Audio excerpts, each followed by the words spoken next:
Devante Adams was on with Shannon Sharp. I don't know the exact name of his podcast, but check it out. I'm sure it's great. And they were talking about Tom Brady. Here's how it sounded. Tom Brady. Would you, Brady, how's Brady? Brady's probably. Yes. Oh, damn! You ain't let me answer the question. You ain't let me finish the question, Tay. I know exactly. Hey, I knew it when you said Tom Brady. I knew what you said. Let me see what he gonna say. And then you got to talk about Odie is I don't care.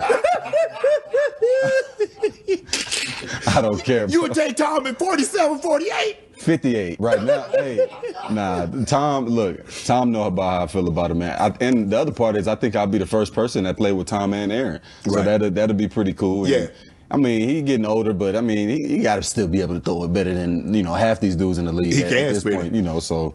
But you better be able to protect him because he ain't going to be able to take them hits better. And he ain't going nowhere either. He's going to sit right there in that pocket, so you better have a nice, secure little home for him in there. That's for sure. So that led me. So this is, if you missed it at the start of the show, Daniel Jeremiah and Greg Rosenthal of the NFL Network did a QB draft. They took Drake May 24th. Aaron Rodgers went 18th. And the top 5 were Mahomes, Allen, Burrow, Lamar Jackson, and Justin Herbert. So I asked the room, how many quarterbacks would you have to take before you landed on Brady? And this is just for this year. The draft was for this year only, so it's not, youth or whatever is not as relevant as what you think they could add this year. Brock Purdy went 7th, and Aaron Rodgers went 18th. Maybe the dumbest thing I have ever seen. Jared Goff went 9, didn't he? Yeah, Jared Goff went 9, Dak 10, Jalen Hurts went after Jordan Love, Kirk Cousins went ahead of Trevor Lawrence, Tua went ahead of Aaron Rodgers. I don't get it. But does that mean but it's just the quarterback, not the team they're on, right? Correct, just the player. So that's asinine. I mean, why would you ever? I mean, I love Tua. Seems like a nice guy. Well, who would take him over Aaron Rodgers? I absolutely wouldn't. Like, I would. You should be taking Aaron Rodgers in the top 10, right? Like, especially if it's just this year. I mean, I don't like Aaron Rodgers personally, but I mean, he's one of the more talented players ever to play at the position. And everything has to be perfect for a guy like Jared Goff. Why is he getting taken 9th? Well, yeah, you back into this list and you think you would go through. Okay, would the Dolphins trade Tua for Rodgers straight up? Yes. Done.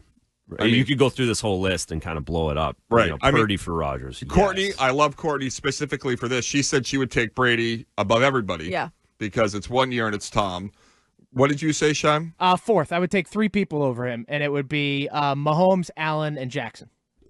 All right. And where are you? I'm right around that with Shime. Yeah, and what definitely those 3 guys. You're buddies with all Bills. You grew up in Toronto. Yeah. You're Bills people. Yeah. What is the state of mind today for Bills fans? I mean, the same as it always is, in that they're probably good, and then they'll blow it at the end, and we'll all be okay with it. That. So, we went to the Pats game last year at Foxborough. All my buddies have wanted to go to a Pats game. Oh my God! Bills. Yeah, exactly. But they knew the only game they knew the Bills were losing that game. They knew on Friday night when they all came into town, we hung out all weekend. They knew on Sunday there was 0 chance the Bills were winning that game. Sure enough, play it out, and they come back, and then of course Mac Jones storms down the field. Was that the and game wins. with an awful interception from Allen early? Yeah. He was awful all the way through, and then Diggs got the touchdown at the end of the. They came back, and then they came all the way down and won on the last play. I have such respect for Bills fans. They knew it. They know it, but they also, they give their all every single season, and then they just get let down in the worst ways imaginable. Oh, absolutely. So that's where they're at. They know, with Diggs gone and everything. They knew the window was the last couple of years, and now, but they love the fact that they have Josh Allen. That's all they care. They have Josh Allen, so it's always going to be fun. So we've been talking about potential Bill Belichick landing spots after this year. Shime and Courtney both believe that he's done. They may be right. Yeah. If he does come back, I feel like the Bills would be a pretty cool opportunity where, Belichick knows the history of football better than anybody. They haven't won. He hates Marv Levy. Marv Levy hates him. Might be a fun place to go. Also, it's, they have the quarterback. Would the Bills, do the Bills fan want any part of that, or are they they don't want to win if Bill's their coach? No, I think they would enjoy that.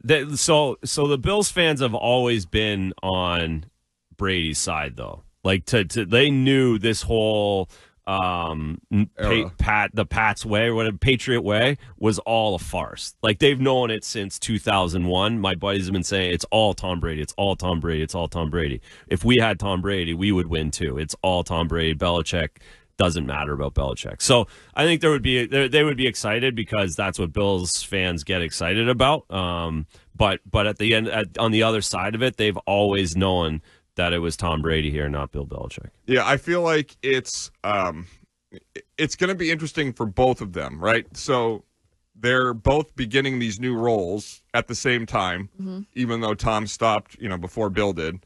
And you're going to see both of them. Tom's going to be calling the A game on Fox every Sunday at 4:25. So there's going to be 25 million people watching that.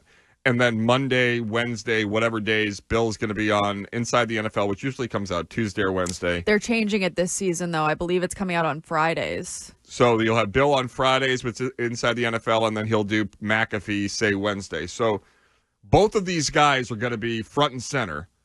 And there's going to be a quarterback that goes down. There's going to be a team that struggles. Which do you guys think is the one that is more susceptible to the itch to return first? Is Tom just totally done, even if the 49ers call and Brock Purdy's got, a separated shoulder? Or is it Bill Belichick who's ready to go pounce at the first opportunity? For me, it's Belichick. No question about it. But Tom's done. Tom's done. He's I think Tom probably recognizes that he has really nothing to gain by coming back. Right. And his legacy could change if he comes back just a little bit, and it'll look, it won't look the same. Whereas Belichick can come back and he's going to come back. I think that's inevitable. And it's so easy to fire a coach too, right? It's so easy to get rid of a coach.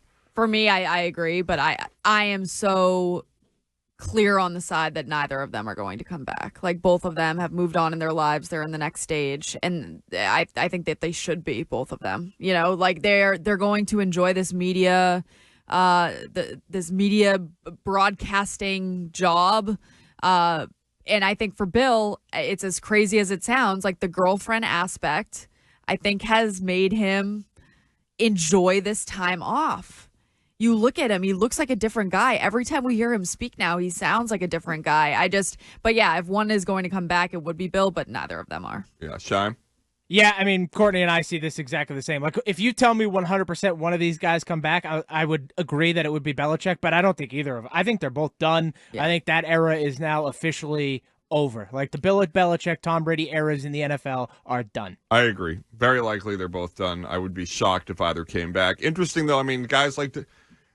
There's no way that, like, I just go back to week 1 last year when they did the awkward halftime thing with Tom against the Eagles, and he was up with the Crafts in the suite, and you saw how intense he was. Yeah. Like, I just wonder, it's going to be a different vibe entirely. You know, a guy that was so psychotic about competing to now be that, it's like being an alcoholic and being a bartender. Like, you're addicted to football, you can't play, but you're standing, like, 5 feet away from what you've always wanted to do, trying to learn this new role. And it'll be interesting. It'll be fun. But I actually love the fact that we will be hearing from them both. Yeah. It'll be a unique, I wonder how America will receive Tom and Bill. But I think they're going to love them. You think? Yeah, I think that everything I've seen out of especially Bill right now has been hit after hit. Like he really can't do any wrong. Some people don't like the 24-year-old girlfriend, but even that, he's getting some praise from people. So, like, everything's coming up Bill Belichick right now. Summer of Bill, it continues.